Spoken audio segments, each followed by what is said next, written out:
We're taking a live look out at Ashland. For the past 8 months, the emergency homeless shelter at 2200 Ashland Street has caused debate within the community. The shelter had 2 sections. One was a 30-bed temporary housing shelter operated by Aura. The other was an overnight emergency housing shelter. Newswatch 12's Brinkley Hill spoke to the city of Ashland and Aura about the future of the shelter now that the temporary housing has ended. Brinkley, what can you share? Well, Haley, this is a commercial building, and the city of Ashland knew that when they purchased this building. They intended its long-term use to be that overnight shelter, and they only planned for this temporary 30-bed shelter to help transition people into housing.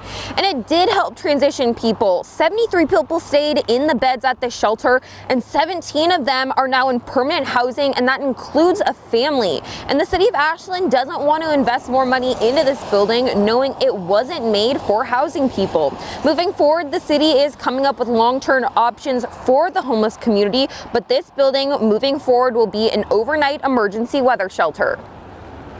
In the very beginning, we have been saying that the long-term plan for this program and this facility is that severe weather shelter.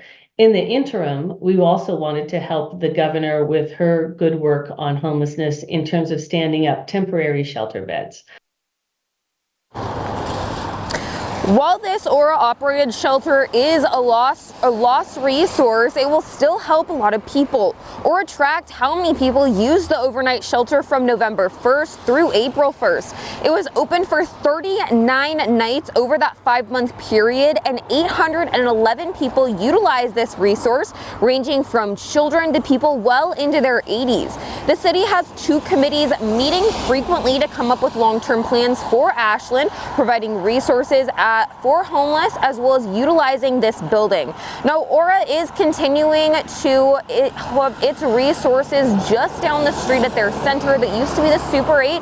They have medical resources there as well as assistance to keep people in their homes. And the city of Ashland, of course, will have a plan coming up in June for long-term solutions for not only this building but also for homeless shelters in Ashland in the future. Live in Ashland, Brinkley Hill, Newswatch 12.